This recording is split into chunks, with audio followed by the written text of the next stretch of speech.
உங்களோடு கூட இந்த நாளிலே நான் பேசுகிறதான இந்த செய்தியினுடைய தலைப்பு மிகவும் முக்கியமான ஒரு தலைப்பு. இந்த நாளிலே ஆராதனையில் கர்த்தர் என்ன காரியத்தையும் சங்கீத பகுதியிலும் சரி, அதுக்கப்புறமா ஜெப வேலையிலும் தீர்க்க தரிசன வார்த்தைகளாக சகோதரர் மூலமாக கர்த்தர் பேசி, ஆராதனையிலே கர்த்தர் எதை செய்தாரோ அதே வார்த்தையை தான். நாங்களாம் யாருமே ஒருத்தருக்கு ஒருத்தர் பேசிக்கவே இல்லை, நல்லா புரிந்து கொள்ளணும்.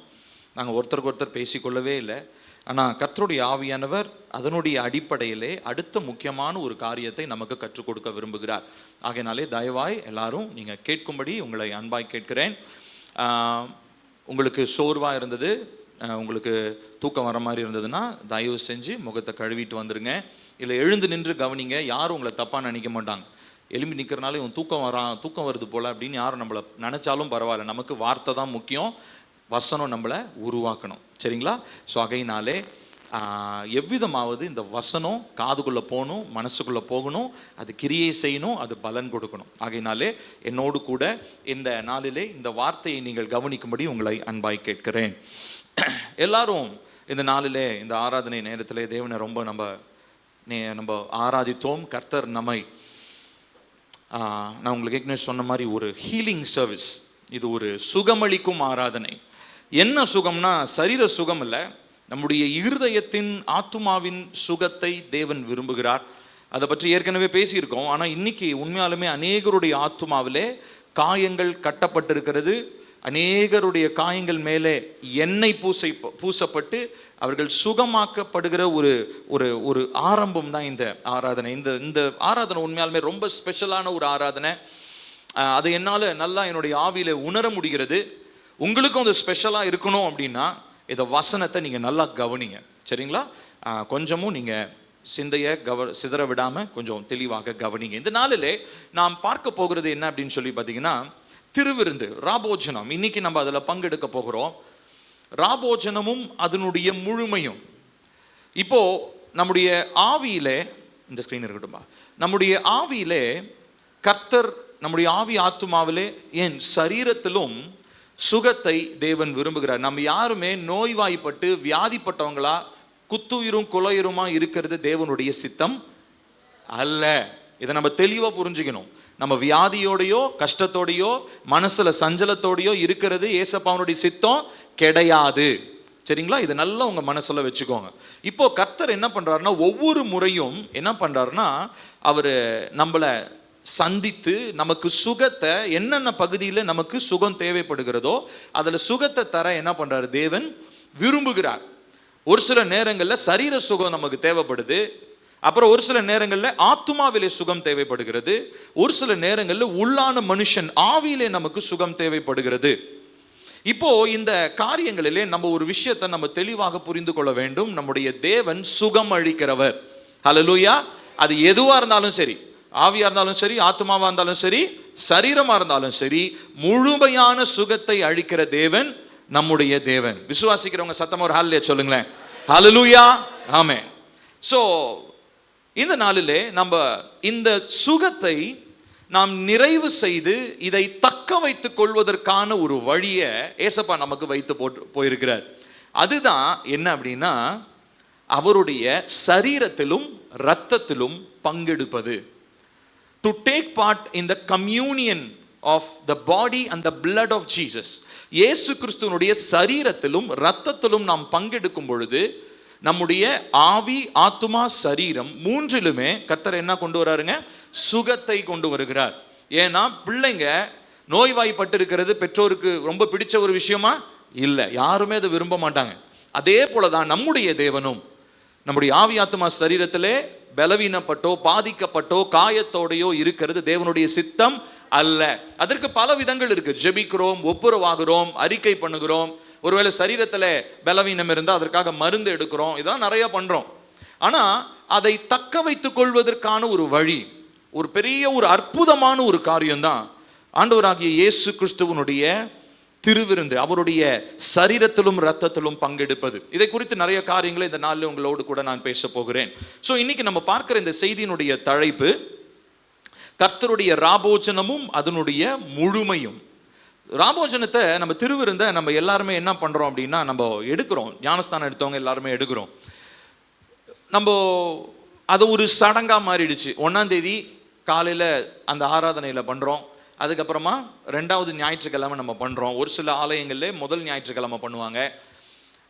ஒரு சிலர் என்கிட்ட கேட்டிருக்காங்க, கத்தோலிக்க முறைமையின்படி அவங்க எல்லா இதுலேயுமே எல்லா கூடுகையிலையுமே அவங்க வந்து பார்த்திங்கன்னா அப்பமும் திராட்சை ரசமும் தருவாங்க.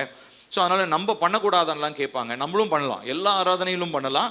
ஆனால் நமக்கு நேரம் போதாத காரணத்தினால நம்ம மாதத்திற்கு ஒருக்க பண்ணுகிறோம். மற்றபடி கர்த்தருடைய ராபோஜனம், அதாவது கர்த்தருடைய பந்தி அப்படின்றது ரொம்ப ரொம்ப முக்கியமானதும் நமக்கு அவசியமான ஒன்றாகவும் இருக்கிறது. முதலாவது நாம் பார்க்க போகிறோம் கர்த்தருடைய ராபோஜனத்திற்கான முன்னுரை. இது எங்கிருந்து இது ஆரம்பித்தது? இந்த ராபோஜனம் இல்லை இந்த திருவிருந்து அப்படின்றது எங்கிருந்து ஆரம்பித்தது? வசனமும் அதிலே இருக்கு. அடுத்த ஸ்லைட் போங்க, வாசிக்கலாம். ஆதியாகமம் 14வது அதிகாரம் 17லிருந்து 24 வசனங்கள் வரைக்கும். பைபிள் எடுத்தவங்க அதை எடுத்துக்கோங்க, மற்றவங்க நீங்க தயவு செஞ்சு ஸ்கிரீனை பார்க்கலாம். அந்த வசனங்களை நம்ம வேகமாக நிறுத்தி நிதானமா நம்ம வாசிக்க போறோம். வாசிக்கலாமா? அவன் கெதர்லா கோமேரையும் அவனோடு இருந்த ராஜாக்களையும் முறியடித்து திரும்பி வருகிற போது சோதோமின் ராஜா புறப்பட்டு ராஜாவின் பள்ளத்தாக்கு என்னும் சாவே பள்ளத்தாக்கு மட்டும் அவனுக்கு எதிர்கொண்டு போனான். அன்றியும் உன்னதமான தேவனுடைய ஆசாரியனாயிருந்த சாலேமின் ராஜாவாகிய மெல்கிசேதேக்கு அப்பமும் திராட்சரசமும் கொண்டு வந்து அவனை ஆசீர்வதித்து, வானத்தையும் பூமியையும் உடையவராகிய உன்னதமான தேவனுடைய ஆசீர்வாதம் ஆபிரகாமுக்கு உண்டாவதாக, உன் சத்துருக்களை உன் கையில் ஒப்பு கொடுத்த உன்னதமான தேவனுக்கு ஸ்தோத்திரம் என்று சொன்னான். இவனுக்கு ஆபிராம் எல்லாவற்றிலும் தசம பாகம் கொடுத்தான். சோதோமின் ராஜா ஆபிராமை நோக்கி, ஜனங்களை எனக்கு தாரும், பொருட்களை நீர் எடுத்துக்கொள்ளும் என்றான். அதற்கு ஆபிராம் சோதோமின் ராஜாவை பார்த்து, ஆபிராமை ஐஸ்வர்யவனாக்கினேன் என்று நீர் சொல்லாதபடிக்கு நான் ஒரு சரட்டையாகிலும் பாதரட்சையின் வாரையாகிலும் உமக்கு உண்டானவைகளில் யாதொன்றையாகிலும் எடுத்துக்கொள்ளேன் என்று வானத்தையும் பூமியும் உடையவராகிய உன்னதமான தேவனாகிய கர்த்தருக்கு நேராக என் கையை உயர்த்துகிறேன்.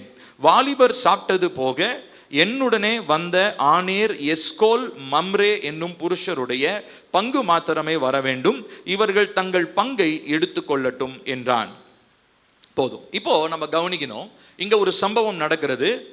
ஆபிரகாம் அப்படின்றவரை அவர் மாற்றப்படுறதுக்கு முன்னாடி அவருடைய பேர் என்னவா இருந்தது? ஆபிராம் அப்படின்றதா இருந்தது. இப்போ ஆபிராம் அப்படின்ற பெயர் பெற்றவரா இருந்த அந்த முற்பிதாவில் மூத்த முற்பிதா இல்லைங்களா, அவர் தான் இஸ்ரவேலினுடைய தந்தை அப்படின்னு நம்ம சொல்றோம் இல்லைங்களா, ஃபாதர் ஆஃப் த நேஷன். இப்போ இவரிடத்துல இருந்து தான் ஒட்டுமொத்த சந்ததியும் ஒட்டுமொத்த தேசமும் விரிவடைகிறது. சரி, இப்போ கவனிப்போம். இப்போ இவர் என்ன பண்றாரு அப்படின்னு சொல்லி சொன்னா, இவருடைய சகோதரனுடைய மகனாகிய லோத்துவோட என்ன பண்ணார்? இவர் இருந்தாரு. பட் இவங்க எல்லாம் ஒரே இடத்துல கூடி இருப்பதற்கு அவங்களுக்கு வசதி சரியா வரல. அதாவது நிறைய ஆடு மாடுகள், அந்த காலத்துல செல்வந்தர்னா, இப்ப நம்ம ஊர்ல செல்வந்தர்னா பங்களா, கார் எல்லாம் வச்சிருப்போம் இல்லைங்களா.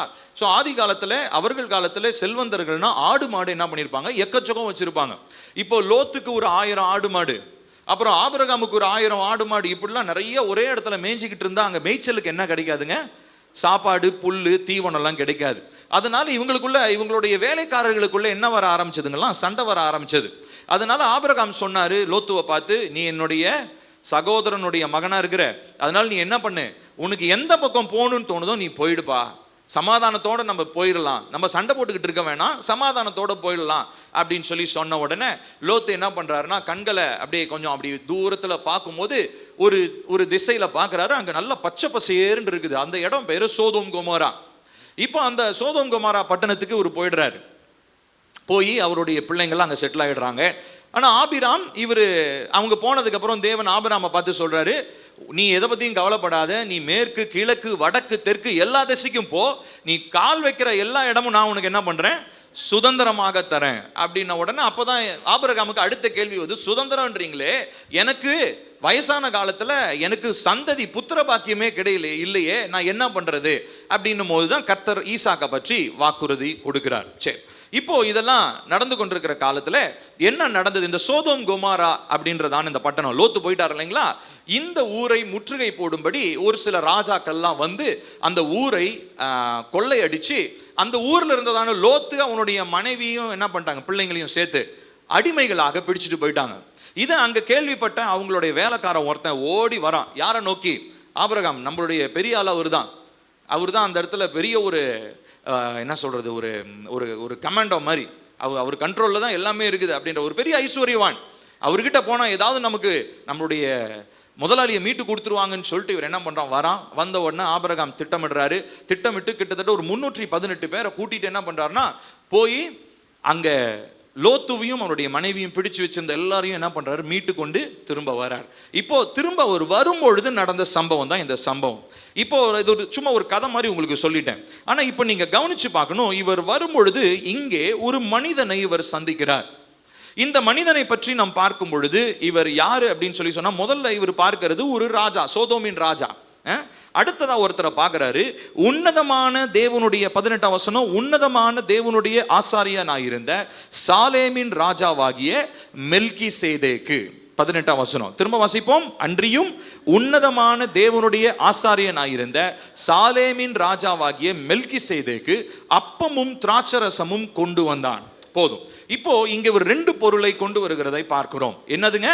அப்பமும் திராட்சரசமும். என்னதுங்க? சத்தமா சொல்லுங்க,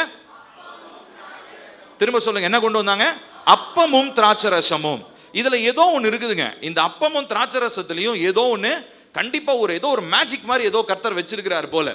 இது எல்லாவற்றுக்கும் முன் அடையாளமாக மெல்கிசேதேக்கு ஏன் அவரு வேற ஏதாவது கொடுத்துருக்கலாம் இல்லையா? கோதுமை கொடுத்துருக்கலாம், இல்ல அந்த காலத்துல இருந்ததான ஒரு ஆட்டுக்கடா, ஒரு வேற ஏதாவது ஒரு காரியத்தை, காய்கறிகள், மரக்கறிகள் ஏதாவது ஒன்று கொடுத்துருக்கலாம். ஆனா இவரு அப்பமும் திராட்சரசமும் கொடுக்கிறத பார்க்கிறோம். இது எதேர்ச்சியாய் நடந்த ஒரு காரியம் அல்ல, தேவனாலே திட்டமிடப்பட்ட ஒரு மாதிரியாக இருக்கிறது. இதை நம்ம என்ன சொல்லுவோம்னா நிழலாட்டம் என்று சொல்லி நாம் சொல்லுவோம். நிழலாட்டம்னா என்ன அர்த்தம்? நிழலாட்டம்னா என்னதுங்க? நிழல் என்னது? இப்ப நாங்க நிக்கிறேன், எனக்கு பின்னாடி ஒன்று இருக்குது, இது பேர் என்னதுங்க? நிழல். இப்ப நிழல் நிஜமானது கிடையாது. நிஜம் என்னது? நான் தான் நிஜம். ஆனா எனக்கு பின்னாடி இந்த ஒளியின் நிமித்தமா வர்றது என்னது? நிழல். இப்ப இதே மாதிரி தான் இயேசு கிறிஸ்து இந்த பூமியில வருவதற்கு முன்பதாக பழைய ஏற்பாட்டில் பல காரியங்கள் இயேசு கிறிஸ்துவனுடைய நிழலாட்டமாக பார்க்கப்படுகிறது. புரியுதுங்களா? அந்த மாதிரி ஒரு காரியம்தான் இந்த மெல்கிசேதேக்கு என்கிறதான மனிதனும். அடுத்ததா அந்த மெல்கிசேதேக்கு ஆபிரகாமுக்கு கொடுத்த என்னதுங்க? என்னென்ன கொடுத்தாரு? அப்பமும் திராட்சரசமும். இது சாதாரணமான ஒரு காரியம் அல்ல. இப்போ இந்த மெல்கிசேதேக்கை பற்றி நம்ம வாசிப்போம், சரிங்களா? இப்போ அப்படியே அடுத்த பகுதிக்கு போங்கப்பா. அடுத்து நம்ம பார்க்கும் பொழுது இங்க நம்ம கவனிப்போம். எபிரேயர் 7வது அதிகாரம் 1லிருந்து 7 வசனங்களை நம்ம வாசிப்போம். வாசிக்கலாமா? இந்த மெல்கிசேதேக்கு, சத்தமா வாசிக்கலாம், சாலேமின் ராஜாவும் உன்னதமான தேவனுடைய ஆசாரியனுமா இருந்தான். ராஜாக்களை முறியடித்து வந்த ஆபிரகாமுக்கு இவன் எதிர்கொண்டு போய் அவனை ஆசீர்வதித்தான். இப்ப வாசிச்சோம் இல்லையா? எதிர்கொண்டு போய் என்ன பண்றாரு? ஆபிரகாமை ஆசீர்வதிக்கிறார். 2ஆம் வசனம்பா, இவனுக்கு ஆபிரகாம் எல்லாவற்றிலும் தசம பாகம் கொடுத்தான். இவனுடைய முதற் பேராகிய மெல்கிசேதேக்கு என்பதற்கு நீதியின் ராஜா என்றும், பின்பு சாலேமின் ராஜா என்பதற்கு சமாதானத்தின் ராஜா என்றும் அர்த்தமாம். இவன் தகப்பனும் தாயும் வம்ச வரலாறும் இல்லாதவன். இவன் நாட்களின் துவக்கமும் ஜீவனின் முடிவும் உடையவனாய் இராமல் தேவனுடைய குமாரனுக்கு ஒப்பானவனாய் என்றென்றைக்கும் ஆசாரியனாக நிலைத்திருக்கிறான். 4ஆம் வசனம், இவன் எவ்வளவு பெரியவனாய் இருக்கிறான் பாருங்கள். கோத்திர தலைவனாகிய ஆபிரகாம் முதலாய் கொள்ளையிடப்பட்ட பொருட்களில் இவனுக்கு தசம பாகம் கொடுத்தான். லேவியின் புத்திரரில் ஆசாரியத்துவத்தை அடைகிறவர்களும் ஆபிரகாமின் அறையிலிருந்து வந்த தங்கள் சகோதரரான ஜனங்களின் கையிலே நியாய பிரமாணத்தின்படி தசம பாகம் வாங்குகிறதற்கு கட்டளை பெற்றிருக்கிறார்கள். ஆகிலும் அவர்களுடைய வம்ச வரிசையில் வராதவனாகிய இவன் ஆபிரகாமின் கையில் தசம பாகம் வாங்கி வாக்குத்தத்தங்களை பெற்றவனை ஆசீர்வதித்தான். சிறியவன் பெரியவனாலே ஆசீர்வதிக்கப்படுவான், அதற்கு சந்தேகம் இல்லை. நல்லா கவனிக்கணும். இந்த 3வது வசனத்தை கவனிப்போம். இவன் தகப்பனும் தாயும் வம்ச வரலாறும் இல்லாதவன். மெல்கிசேதேக்கை பத்தி இங்க எங்கேயாவது ஒரு நம்ம இப்ப ஆதியாகமத்தில் படிச்சோம் இல்லைங்களா? அதுதான் முதல் தடவை மெல்கிசேதேக்கை பற்றி வாசிக்கிறோம். அம்மா அப்பா யாரு, வம்ச வரலாறு யாரு, என்னது போட்டிருக்குதா? இல்ல. அடுத்து என்ன வார்த்தை போட்டிருக்கு பாருங்க. இவன் நாட்களின் துவக்கமும் ஜீவனின் முடிவும் உடையவனாயிராமல். இது எப்படி ஒரு மனுஷன் பிறந்திருக்கணும், பிறந்திருந்தா கண்டிப்பா இறந்திருக்கணும். கரெக்டு தானே? ஆபிரகாம் பிறந்தார், ஆபிரகாம் இறந்தார். இயேசு கிறிஸ்து ஒருத்தர் தான் பிறந்து இறந்தும் உயிர் தெழுந்தார். கரெக்டு தானே? மற்றபடி மற்றவங்க எல்லாருமே பிறந்தவங்க என்ன பண்ணாங்க? இறந்தாங்க. ஆனா இங்க மெல்கிசேதேக்கை பற்றி சொல்லும் போது இந்த வார்த்தையை கவனிச்சிங்கன்னா, இவன் நாட்களின் துவக்கமும் ஜீவனின் முடிவும் இல்லை. அப்ப என்ன சொல்ல வராங்க இங்க? அவன் சாகல. என்ன ஆகல? சாகல. அடுத்ததா, தேவனுடைய குமாரனுக்கு ஒப்பானவனாய் என்றென்றைக்கும் ஆசாரியனாக நிலைத்திருக்கிறான். இது கொஞ்சம் யோசிச்சு பாருங்களேன். ஜீசஸோட நம்ம யாரை கம்பேர் பண்ண முடியும்? இது வரைக்கும் எனக்கு தெரிஞ்சு பைபிள்ல யாருமே கம்பேர் பண்ணப்பட்டதே கிடையாது. தாவீதின் குமாரன்னு நீங்க சொல்லலாம், ஏதாவது இந்த மாதிரி நம்ம அவர்களை போல அப்படின்னு சொல்லலாம். ஆனா பைபிளே ஜீசஸை ஒரு மனுஷனோட கம்பேர் பண்ணி குமாரனை இயேசுவை போல அவன் இருந்தான் அப்படின்னு சொல்லப்பட்டிருக்கு. அப்போ கண்டிப்பா அவர் எப்படிப்பட்ட மனுஷனா இருந்திருக்கணும்? ரொம்ப விசேஷமான ஒரு மனுஷனா இருந்திருக்கணும். கரெக்டா? எங்க ஆமா தானே? ஸோ மெல்கிசேதேக்கை பற்றி பார்க்கும்போது இது ரொம்ப அவரை பற்றி ஒரு புதிருங்க, இது ஒரு மிஸ்ட்ரி.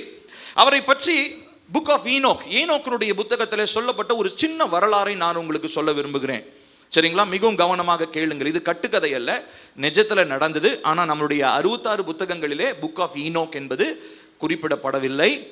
ஆனால் அதில் உள்ளது ஜீவ வார்த்தைகள். ஏனென்றால் அந்த புத்தகத்தை குறித்து நம்முடைய வேதாகமத்தில் இருக்கிறதான நிறைய அப்போஸ்தலர்கள் படிச்சிருக்கிறாங்க, அதை ரெஃபர் பண்ணியிருக்கிறாங்க.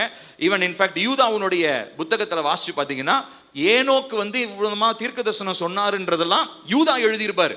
அப்பனா என்ன அர்த்தம்? யூதா எதை படிச்சிருக்கிறாரு? ஏனோக்கினுடைய புத்தகத்தை படிச்சிருக்கிறார். இப்போ சம்பவத்தை சொல்றேன், கவனிங்க. இப்போ நம்ம திருப்பிக் கொள்வோம். நம்ம ஆதியாகமம் 5வது அதிகாரத்துக்கு வாங்க.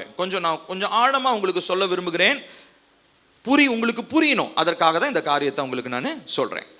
சரி, இப்போ ஆதியாகமம் 5வது அதிகாரத்தை எடுத்துக்கொள்ளும். எடுத்துட்டீங்களா? 21ஆம் வசனம் வாசிப்போம். ஏனோக்கு 65 வயதான போது மெத்துசாலாவை பெற்றான். ஏனோக்கு மெத்துசாலாவை பெற்ற பின் 300 வருஷம் தேவனோடே சஞ்சரித்து கொண்டிருந்து குமாரரையும் குமாரத்திகளையும் பெற்றான். ஏனோக்குடைய நாளெல்லாம் 365 வருஷம். ஏனோக்கு தேவனோடே சஞ்சரித்து கொண்டிருக்கையில் காணப்படாமற் போனான். தேவன் அவனை எடுத்துக்கொண்டார். மெத்துசலா 187 வயதான போது லாமேக்கை பெற்றான். மெத்துசலா லாமேக்கை பெற்ற பின் 782 வருஷம் உயிரோடு இருந்து குமாரரையும் குமாரத்திகளையும் பெற்றான். மெத்துசலாவுடைய நாளெல்லாம் 969 வருஷம். இவன் தான் உலகத்திலே அதிகமா உயிர் வாழ்ந்த மனுஷன். எத்தனை வருஷம் இருந்திருக்கிறாரு? 969. மறந்துடக்கூடாது. அடுத்த 28ஆம் வசனம். லாமேக்கு 182 வயதான போது ஒரு குமாரனை பெற்று கர்த்தர் சபித்த பூமியிலே நமக்கு உண்டான வேலையிலும் நம்முடைய கைகளின் பிரயாசத்திலும் இவன் நம்மை தேற்றுவான் என்று சொல்லி அவனுக்கு நோவா என்று பெயரிட்டான். லாமேக்கு நோவாவை பெற்ற பின் 595 வருஷம் உயிரோடு இருந்து குமாரரையும் குமாரத்திகளையும் பெற்றான். போதும். இப்ப கவனிக்கணும் எல்லாரும், நீ பாருங்க, நான் சொல்ல போற சம்பவம் ரொம்ப முக்கியமானது. இது கதை இல்லை, இது சரித்திரத்தில் நம்முடைய புத்தகத்தில் எழுதப்பட்டிருக்கிறது. நம்மளுடைய வேதாகமத்தில் இல்லைனாலும் அது நிச்சயமா வரலாற்றில் இடம்பெற்றிருக்கிற ஒரு சம்பவம். கவனிக்கணும். இப்போ ஏனோக்கை பத்தி பார்க்கிறோம். ஏனோக்கு பத்தி நம்ம எல்லாருக்கும் தெரியும். அவர் என்ன பண்றாரு? தேவனோடு சஞ்சரித்த மனுஷன். ஏனோக்கு எலியா, இவங்க 2 பேருமே மரணத்தை பார்க்காம என்னானாங்க? பரலோகத்துக்கு போனாங்க, நமக்கு தெரியும். அதுக்கு அடுத்து பிறந்த ஒரு பேரு மெத்துசலா. மெத்துசலாவுக்கு அடுத்து பிறந்த ஒரு பேரு லாமேக்கு. லாமேக்கு நிறைய பிள்ளைங்க பிறந்தாங்க. அதுல ஒருத்தர் தான் யாரு? பேழையை கட்டினதான நோவா. கரெக்டுங்களா? சரி, இப்போ நோவா பிறந்ததுக்கு அப்புறம் லாமேக்கு சகோதரர்கள் பிறந்தாங்க. அது வசனம் இருக்குது. அதுல ஒரு சகோதரர் பேர் நேர்.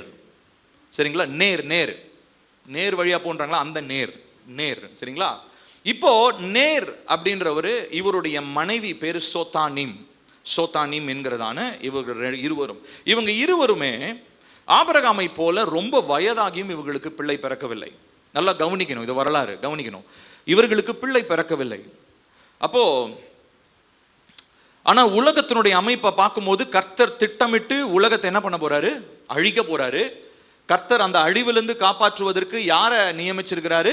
நோவாவையும் அவனுடைய குடும்பத்தையும் பிள்ளைகளையும் நியமிச்சிட்டாரு. ஆனா இப்போ நேர் அப்படின்றவரும் உண்மையாலுமே தேவனை ரொம்ப அதிகமா பின்பற்றுகிற ஒரு மனிதன். வயதாயிடுச்சு, ரொம்ப வயசாயிடுச்சு, கிளவி ஆயிட்டாங்க, கிளவி ஆயிட்டாங்க. அப்போ திடீரென்று புரிந்து கொள்ள முடியாத விதத்துல சோத்தானிம் என்கிறதான அந்த வயதான மூதாட்டி திடீரென்று அவர்கள் கர்ப்பம் அடைகிறார்கள். நல்லா கவனிக்கணும். இது நீங்க எதுக்கு ஒப்பிட்டு சொல்லலாம் அப்படின்னா, மரியாள் பரிசுத்த ஆவியானவரால கர்ப்பம் தரிக்கப்பட்டது போலவே ஆண் பெண் உறவு இல்லாமல் ஒரு இயற்கைக்கு அப்பாற்பட்ட விதத்திலே கிழவியான சோத்தானிம் என்பவர்கள் என்ன பண்ணாங்க? கர்ப்பம் தரித்தார்கள். இது ரொம்ப அவங்க கஷ்டப்பட்டு அடக்கி வச்சாங்க. பட் வயிறு பெருசாயிடுச்சு, கன்சீவ் ஆகிறது தெரிய ஆரம்பிச்சிருச்சு. ரொம்ப நிந்தனையோட அவர்கள் வீட்டிலே இருந்தாங்க. இந்த வயசான காலத்துல என்ன பண்றது அப்படின்னு சொல்லி. அப்போ கொஞ்சம் வயசு பெரிதானவன்னா அவங்களுடைய கணவன் கிட்ட மறைக்க முடியல. இப்ப இவங்களுடைய கணவன் கிட்ட சொன்னா இவங்களுக்கு அடுத்த என்ன பிரச்சனை வரும்? சந்தேகம் வரும்.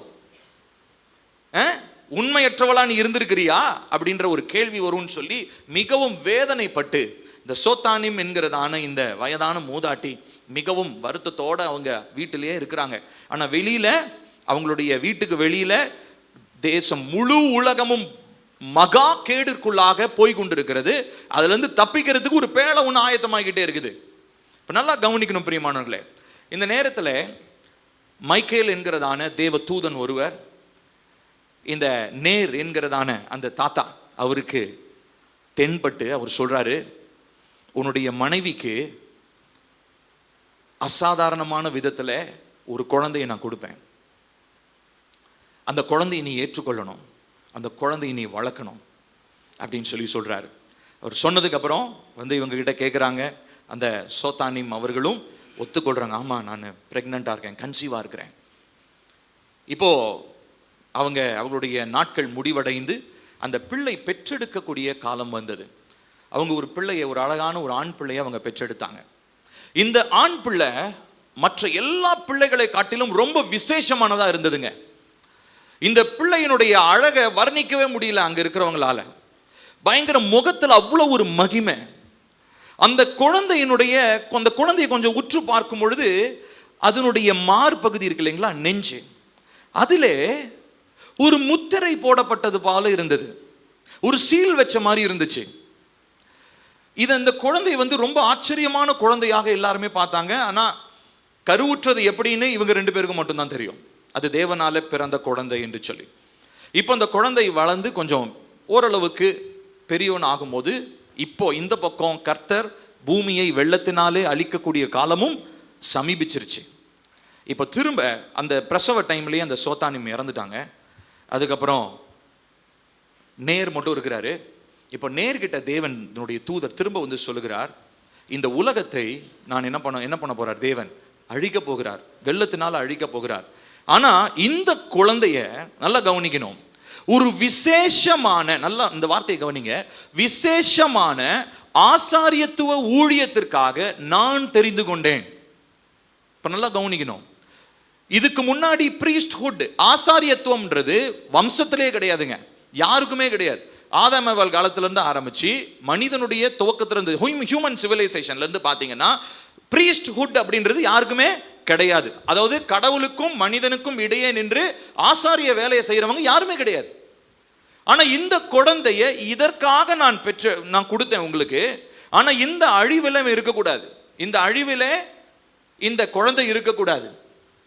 ஆனால் இந்த குழந்தைய தற்காலிகமாக நான் எடுத்துக்கொள்ள போகிறேன் அப்படின்னு சொல்லி அந்த ஏஞ்சல், அந்த தேவ தூதர் அந்த குழந்தையை எடுத்துக்கொண்டார்.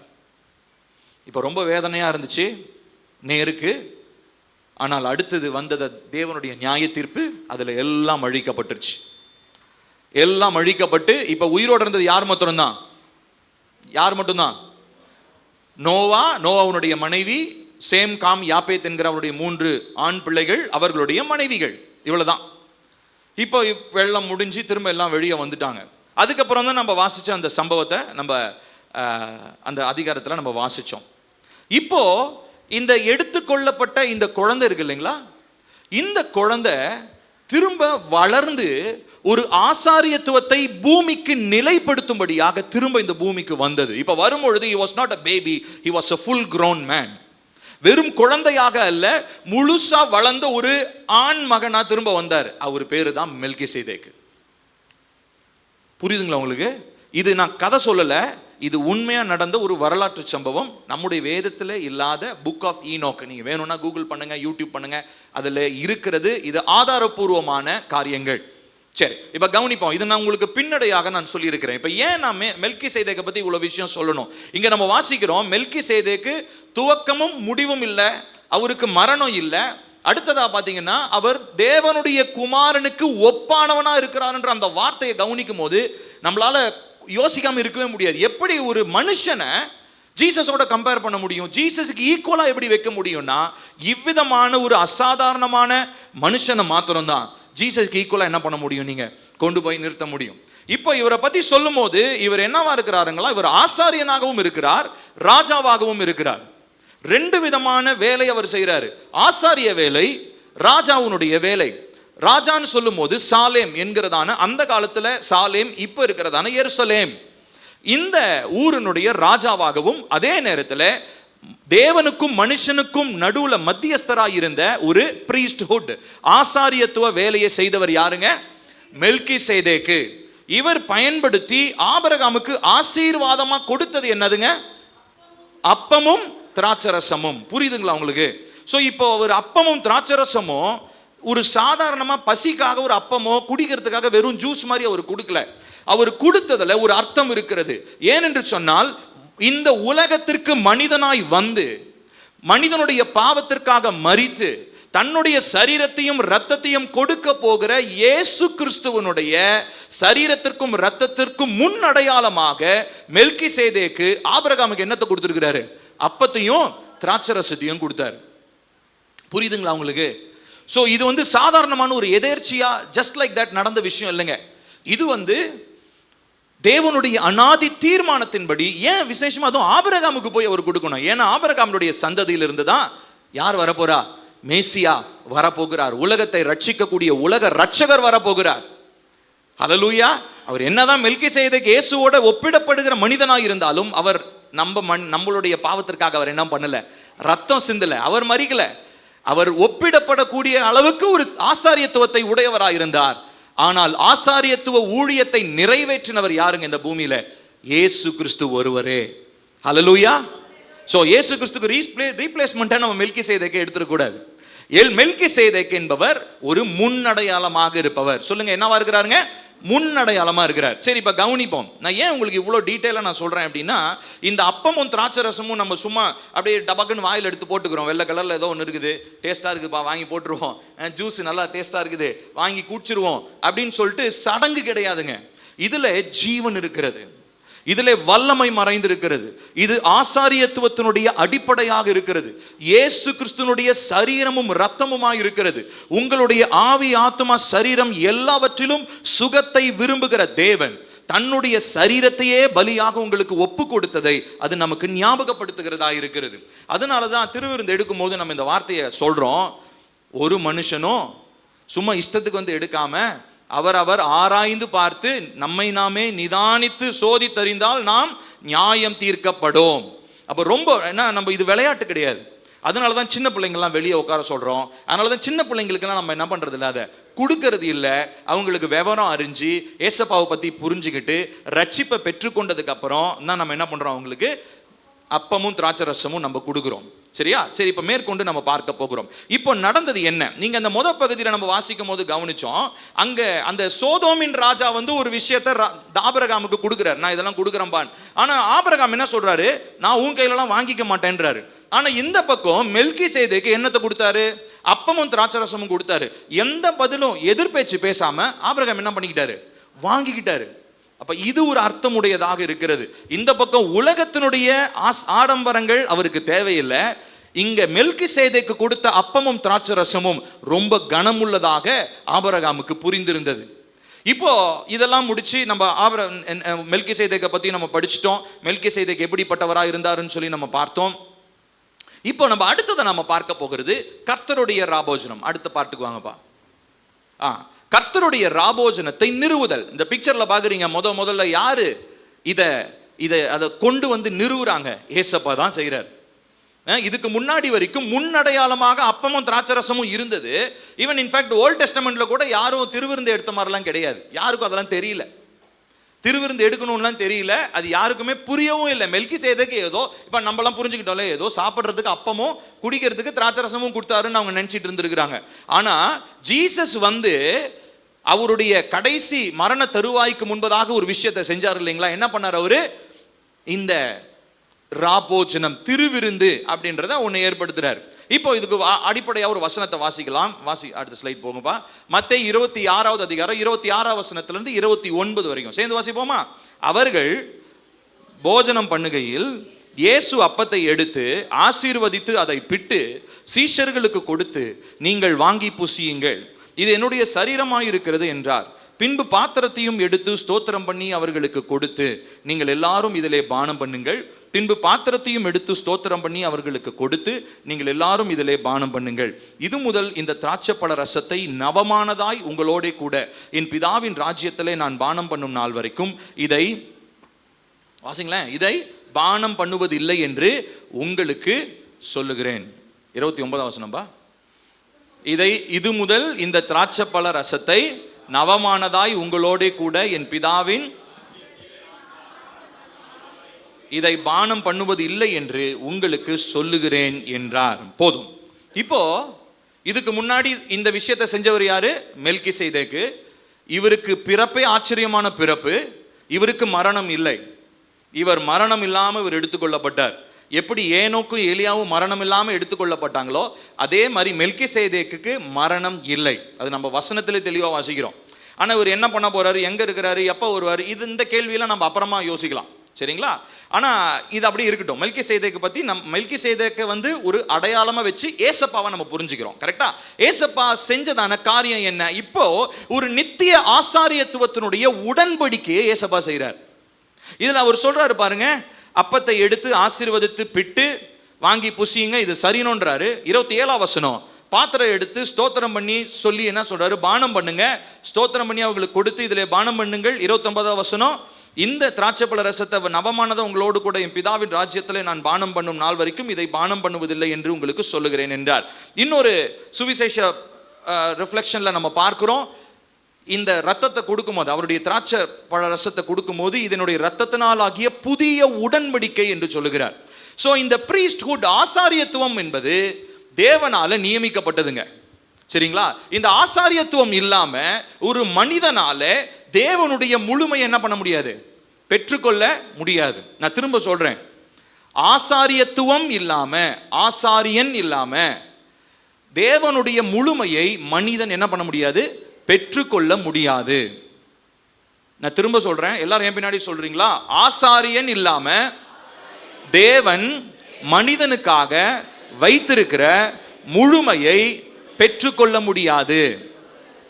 இப்ப நிறைய பேர் இதை தப்பா இன்டர்பிரட் பண்ணி, ஆசாரியன்னா ஊழியக்காரன் தான் எல்லாம், ஊழியக்காரன் இல்லாமல் நீங்களாம் பண்ணீங்கன்னா அவ்வளோதான் அப்படின்ற மாதிரிலாம் நிறைய ஊழியக்காரங்களாம் பயமுறுத்துவாங்க. அப்படிலாம் கிடையாது. இந்த ஆசாரியத்துவம் என்பது இயேசு கிறிஸ்துவை தான் குறிக்கிறது. அவர் தான் ஆசாரியனா இருக்க முடியும். இந்த சபையினுடைய வெவ்வேறு விதமான அழைப்புகள் பெற்றவர்கள், மெய்ப்பர்கள், தீர்க்கதரிசிகள், போதகர்கள், அப்போஸ்தலர்கள், தீர்க்கதரிசிகள், இவங்கெல்லாம் இருக்கிறாங்க, சுவிசேஷகர்கள், இவங்கெல்லாம் இருக்கிறாங்க. ஆனா பிரதான ஆசாரியன் என்று சொல்றவர் யார் தான்? ஒருத்தர் தான். அவர் பேர் என்னங்க? இயேசு கிறிஸ்து ஒருத்தர் தான். இப்போ அந்த இயேசு கிறிஸ்து இந்த பூமிக்கு வந்து வெறுமனே இந்த திராட்சரசத்தையும் அப்பத்தையும் கொடுத்துட்டு வெறும் இந்த வார்த்தையை சொல்லும் போது அவர் ஒரு விஷயத்தை செய்யறாருங்க. மனிதன் நித்திய காலமாய் தேவனுடைய முழுமையில பங்கடைவதற்கு ஒரு ஆசாரியத்துவ ஊழியத்தை நிறைவேற்றுவது மாத்திரமல்ல, புதிய உடன்படிக்கையும் ஏற்படுத்துறாரு. அப்போ ஏசப்பாவுடைய சரீரத்திலும் ரத்தத்திலும் நம்ம பங்கெடுக்கும் பொழுது நம்ம என்ன தெரியுங்களா பண்றோம்? ஏசப்பாவுடைய ஃபுல்னஸ் நமக்குள்ள வருது. தேவன் மனிதனுக்காக வைத்திருக்கிற முழுமை நமக்குள்ளாக வருகிறது. நான் சொல்றது புரியுதுங்களா? ஸோ இதை நம்ம சாதாரணமாக எடுக்கக்கூடாது. அதனால தான் திருவிருந்து ரொம்ப ரொம்ப கனமானது. மிகவும் நம்ம ரொம்ப ஆராய்ந்து பார்த்து மிகுந்த ஜாக்கிரதையுடன் செய்ய வேண்டியது. இது ஒரு சடங்கு அல்ல. திரும்ப திரும்ப இதை நம்ம சொல்றோம், இது ஒரு சடங்கு அல்ல. ஏனென்று சொன்னால் தேவனுடைய முழுமையை ஒரு மனிதன் தன்னுடைய ஆவி, ஆத்துமா, சரீரத்தில் பெற்றுக்கொள்வதற்கு எது ரொம்ப அவசியம்? அவருடைய சரீரத்திலும் இரத்தத்திலும் பங்கெடுக்க வேண்டியது அவசியம். இது செய்யும் போது என்ன நடக்குது? அவர் ஏற்படுத்தின நித்திய உடன்படிக்கையும் அவர் ஏற்படுத்தின ஆசாரியத்துவ ஊழியமும் என்ன ஆகுதுங்க? நமக்குள்ள நிறைவேறுது. ஹல்லேலூயா. அப்ப என்ன ஆகுது? ஏசப்பா நமக்காக வச்சிருக்கிற எல்லா ஆசீர்வாதமும் நமக்கு நிச்சயம் வரும். என்னங்க அவ்வளவுதான் உங்க ஹல்லேலூயா? உங்க எக்ஸைட்மெண்டே கிடையாது அவங்களுக்கு. ஹல்லேலூயா. அதற்கு அடையாளமா நம்ம என்ன செய்யறோம்? இயேசு கிறிஸ்துவனுடைய சரீரத்திற்கு அடையாளமா அப்பத்தையும் அவருடைய ரத்தத்திற்கு அடையாளமாக திராட்சை ரசத்தையும் நம்ம என்ன பண்றோம்? பானம் பண்ணுகிறோம். இன்னைக்கு நீங்க பண்ணும்போது, அதனால தான் சொன்னேன், இன்னைக்கு ரொம்ப விசேஷமான ஒரு நாள். நீங்க நம்புறீங்களோ இல்லையோ, நான் அதை ரொம்ப விசுவாசிக்கிறேன், ஸ்ட்ராங்கா விசுவாசிக்கிறேன். நம்முடைய ஆவி ஆத்துமா சரீரத்துல ஒரு ஹீலிங் ப்ராசஸ் இன்னைக்கு திருவிருந்து எடுக்கும் போதுல இருந்து ஆரம்பிக்க போகுது. நான் அதை விசுவாசிக்கிறேன். எத்தனை பேர் அதை விசுவாசிக்கிறீங்க? ஆமா, நிச்சயமா அது நடக்கும். ஏனென்று சொன்னால், இவ்வளவு நாள் நம்ம எப்படி செஞ்சோமோ பரவாயில்ல, நம்ம இன்னைக்கு இந்த செய்தியினுடைய முடிவில் ஏசப்பானுடைய சமூகத்துல நம்ம அறிக்கை செய்ய போறோம். ஏசப்பா, இது வரைக்கும் உங்களுடைய சரீரத்து ரத்தத்தை நான் அசட்டை பண்ணிட்டேன். நிறைய நேரம் என்னன்னே தெரியாம என் பாவங்களை ஒப்புரவாக்காம அறிக்கை பண்ணாம உங்க சரீரத்து ரத்தத்தில் பங்கெடுத்தேன். என்ன தயவா மன்னிங்க. இப்போ உங்களுடைய முழுமை எனக்கு வேண்டும். அதனால நான் என்ன பண்ண போறேன்? உங்க சரீரத்திலும் ரத்தத்திலும் நான் பங்கெடுக்க போறேன்னு சொல்லி நம்ம ஜெபிக்க போகிறோம். இப்போ 7 காரியங்களை உங்களுக்கு நான் சொல்லி நான் முடிக்க விரும்புகிறேன். ஆண்டவராகிய இயேசு கிறிஸ்துவனுடைய அவர் நியமித்த இந்த ராபோஜனத்தில் 7 முக்கியமான காரியங்கள் நடக்கிறது. கர்த்தருடைய பந்தியின் 7 அம்சங்கள். ஆண்டவராகிய இயேசு கிறிஸ்து வெறுமனே சும்மா அப்படியே அவர் செஞ்சுட்டு போல, அதற்கு 7 முக்கிய காரியங்களை அவர் பின்னணியாக வைத்திருக்கிறார். அதை வேகமாக சொல்லி நான் முடிக்க விரும்புகிறேன். முதலாவது, கிறிஸ்து தொடர்பான பிரகடனம், proclamation in relation to Christ. கிறிஸ்துவை நாம் பிரகடனம் படுத்த வேண்டும், நாம் வெளிப்படுத்த வேண்டும். கிறிஸ்துவை உள்ள வச்சு, இயேசுவை உள்ள வச்சு பூட்டி வைக்கிறதுக்காக இந்த திருவிருந்து கிடையாது. இயேசு கிறிஸ்துவை நம்ம என்ன பண்ணணும்? சொல்லுங்க.